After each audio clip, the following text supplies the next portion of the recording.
Chapter 10 of The Science of Being Great by Wallace D. Wattles. Idealization. You are a thinking center in original substance, and the thoughts of original substance have creative power. Whatever is formed in its thought and held as a thought form must come into existence as a visible and so-called material form, and the thought form held in thinking substance is a reality. It is a real thing, whether it has yet become visible to mortal eye or not. This is a fact that you should impress upon your understanding, that a thought held in thinking substance is a real thing, a form, and has actual existence, although it is not visible to you. You internally take the form in which you think of yourself, and you surround yourself with the invisible forms of those things with which you associate in your thoughts. If you desire a thing, picture it clearly and hold the picture steadily in mind until it becomes a definite thought form. And if your practices are not such as to separate you from God, the thing you want will come to you in material form. It must do so in obedience to the law by which the universe was created. Make no thought form of yourself in connection with disease or sickness, but form a conception of health. Make a thought form of yourself as strong and hearty and perfectly well. Impress this thought form on creative intelligence, and if your practices are not in violation of the laws by which the physical body is built, your thought form will become manifest in your flesh. This also is certain. It comes by obedience to law. Make a thought form of yourself as you desire to be, and set your ideal as near to perfection as your imagination is capable of forming the conception. Let me illustrate.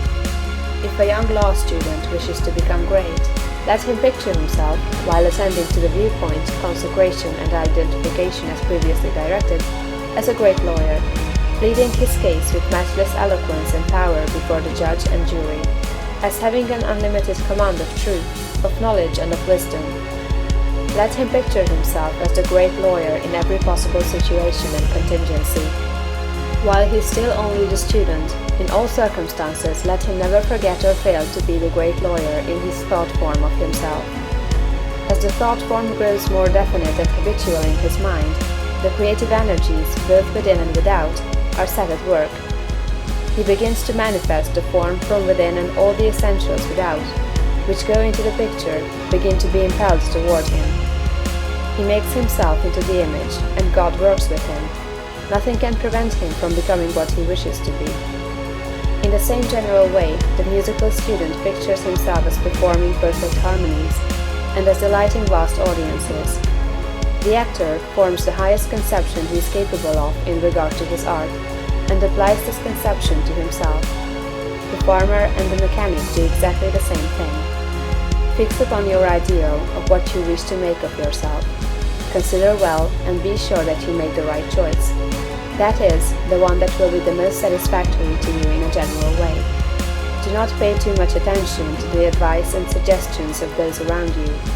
Do not believe that anyone can know, better than yourself, what is right for you. Listen to what others have to say, but always form your own conclusions. Do not let other people decide what you are to be. Be what you feel that you want to be. Do not be misled by a false notion of obligation or duty. You can owe no possible obligation or duty to others that should prevent you from making the most of yourself.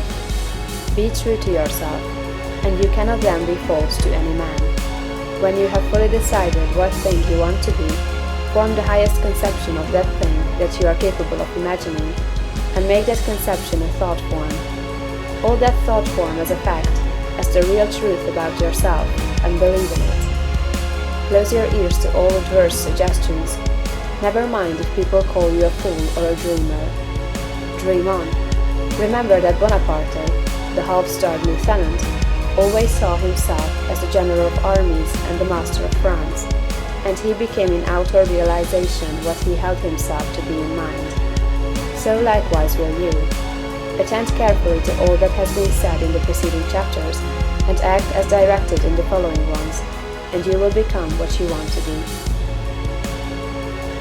End of chapter 10.